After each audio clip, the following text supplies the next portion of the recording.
We are one day away from the deadline most states have and are facing in the application process as part of the revisions to the Broadband Equity Access and Deployment Program made by the Trump administration about 3 months ago. We're going to talk again with a great panel of state broadband leaders.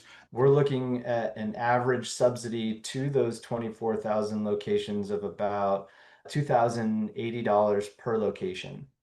These were the locations that we anticipated being some of the most costly and the most remote and most rural. And in many ways, we're seeing a different cost structure than had been anticipated.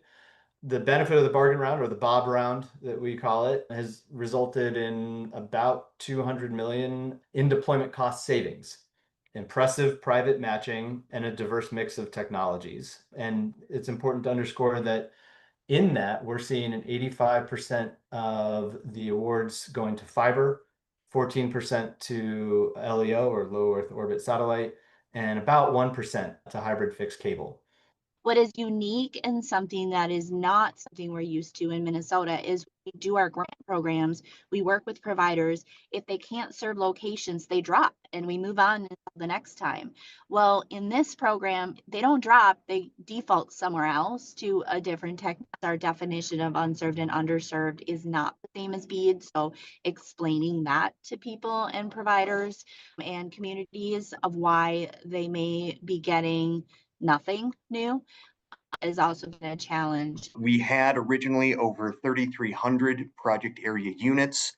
And when we closed our benefit of the bargain round on July 22nd, we received over 4,500 applications from 70 different applicants. So that speaks to the volume of applications that we received and why we required an extension. We had about $6.4 billion in funding requests across all of those applications. And our original outlay was approximately $3.3 billion.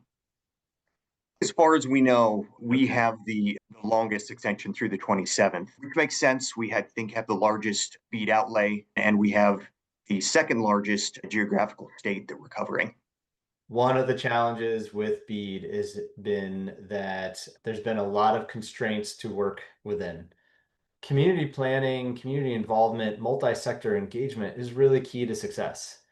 A 7-day window for a comment on the benefit of the bargain round is not really fair to anyone. I don't care if it's good. I don't care if it's bad. Like, we're not taking this personal. We can't take it personal, though it is extremely personal. But reminding the team that we are doing our very best. This is something nobody's done before. We have 56 others like me who are just doing our very best in a very challenging situation.